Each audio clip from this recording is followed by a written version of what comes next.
আব্বাসীয় খেলাফতের সময় বাগদাদ ছিল সারা বিশ্বের বুদ্ধিবৃত্তিক এবং অর্থনৈতিক উৎকর্ষের কেন্দ্রস্থল।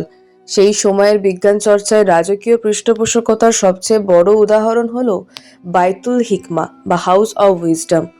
পঞ্চম শতকের শেষ থেকে অন্তত নবম শতক পর্যন্ত এই লাইব্রেরির সংগ্রহ ছিল বিশ্বের সবচেয়ে বড়, যেখানে সর্বদা মুখরিত থাকত তৎকালীন শ্রেষ্ঠ পণ্ডিতদের ভিড়ে।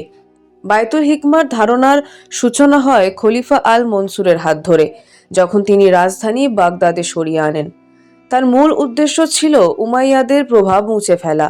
এই অঞ্চলে ইসলামী শক্তি তৎকালীন সাসানিদদের প্রতিস্থাপন করলেও তাদের সাংস্কৃতিক প্রভাব রয়ে গিয়েছিল। সাসানিদ অভিজাতরা বই রাখার ঘরকে বলতো গঞ্জ, যার আরবি প্রতিশব্দ হল খিজানাহা। আল মনসুর আলেকজান্দ্রিয়ার লাইব্রেরি থেকে অনুপ্রাণিত হয়ে বাগদাদে একটি বিশাল সংগ্রহশালা গড়তে চেয়েছিলেন, যার নাম ছিল খিজানাত আল হিকমা। 775 সালে তিনি মারা যাওয়ার পর তার সেই স্বপ্ন বাস্তবে রূপ দেন খলিফা হারুন আল রশিদ। 786 সালে ক্ষমতা গ্রহণের পরপরই তিনি রাজকীয় লাইব্রেরির একাংশ সবার জন্য উন্মুক্ত করে দেন এবং উজির ইয়াহুইয়া আল বারমাকির ওপর এর প্রসারের দায়িত্ব দেন।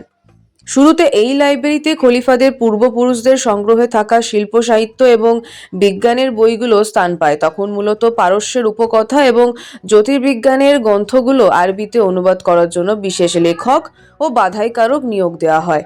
তবে বায়তুল হিকমা চূড়ান্ত উৎকর্ষ লাভ করে 813 থেকে 833 সালের মধ্যে খলিফা আল মামুনের শাসনামলে।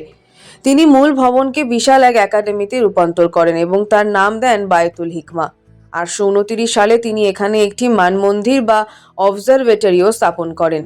একটি কিংবদন্তি আছে যে সিসিলির রাজকীয় লাইব্রেরির গণিত ও বিজ্ঞানের পাণ্ডুলিপিগুলো খলিফা আল মামুন কপি করতে চেয়েছিলেন, কিন্তু সিসিলির রাজা তার উপদেষ্টাদের পরামর্শে পুরো লাইব্রেরিটি খলিফাকে উপহার হিসেবে দিয়ে দেন। বলা হয় সেই বইগুলো আনতে প্রায় 400 উট লেগেছিল। বায়তুল হিকমার সাথে জড়িয়ে আছে ইতিহাসের মহান সব বিজ্ঞানীদের নাম। 820 সালে এই লাইব্রেরির প্রধান হিসেবে নিযুক্ত হন বীজগণিতের জনক হিসেবে খ্যাত পারস্যের গণিতবিদ ও জ্যোতির্বিজ্ঞানী মুসা আল খাওয়ারিজমি। এছাড়াও নিয়মিত উপস্থিত থাকতেন বনু মুসা ভ্রাতৃদ্বয় মোহাম্মদ, আহমদ ও হাসান, যারা মেকানিক্স বা যন্ত্র প্রকৌশলে অসামান্য অবদান রেখেছেন। এখানকার অন্যতম প্রধান কাজ ছিল বিদেশি ভাষার বই আরবিতে অনুবাদ করা। খলিফা আল মামুন অনুবাদকদের উৎসাহিত করতে এক অভিনব কৌশল নিয়েছিলেন। অনুদিত প্রতিটি বইয়ের ওজনে সমপরিমাণ স্বর্ণ দেওয়া হতো অনুবাদককে। Pythagoras, Plato, Aristotle, Hippocrates, Galen, Socrates ও ইউক্লিডের মতো গ্রিক মনীষীদের জ্ঞান ভাণ্ডার এখানে সংরক্ষিত হয়েছিল।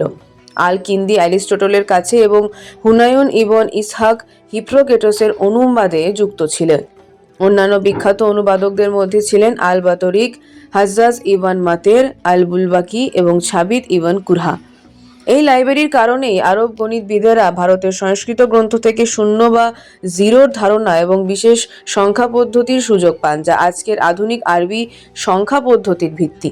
এখানে বসেই আল জাহিজ তার বিখ্যাত দ্য বুক অফ অ্যানিমেলস রচনা করেন এবং আল মালিক পৃথিবীর পরিধি নির্ধারণের প্রয়োজনীয় পরিমাপ নির্ণয় করেন। বায়তুল হিকমা ছিল একটি অসাম্প্রদায়িক মিলন মেলা। এখানে আরবি, ফার্সি, হিব্রু, গ্রিক ও ল্যাটিন সব ভাষায় শোনা যেত।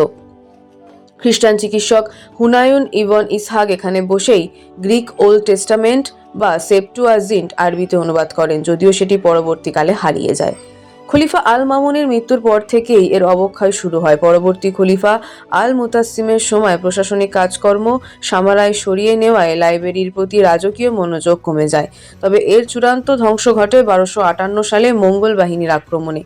মঙ্গলরা বাগদাদ তছনছ করে দেয় এবং লাইব্রেরির বইগুলো টাইগ্রিস নদীতে ফেলে দেয়। বলা হয় মানুষের রক্তে এবং বইয়ের কালিতে নদীর পানি লাল কালো হয়ে গিয়েছিল। তবে ধ্বংসের ঠিক আগের মুহূর্তে জ্যোতির্বিদ আল তুসি কিছু মূল্যবান বই রক্ষা করে ইরানের মারাগেহ মান মন্দিরে সরিয়ে রেখে গিয়েছিলেন। যদিও বায়তুল হিকমা ধ্বংস হয়েছে, কিন্তু এর প্রভাব ছিল সুদূর প্রসারী। একে অনুসরণ করেই 10ম শতকের কর্ডোবাই খলিফা দ্বিতীয় আল হাকাম বড় লাইব্রেরি গড়েন। 12শ শতকে আন্দালুসিয়ার টলেডো জ্ঞানের কেন্দ্রে পরিণত হয় এবং 1005 সালে কায়রোতে প্রতিষ্ঠিত হয় ফাতিমীয় খলিফাদের দারুল হিকমা। পৃথিবীর ইতিহাসে জ্ঞান বিজ্ঞানের মশালকে প্রজ্বলিত রাখতে বায়তুল হিকমার ভূমিকা চিরস্মরণীয় হয়ে থাকবে।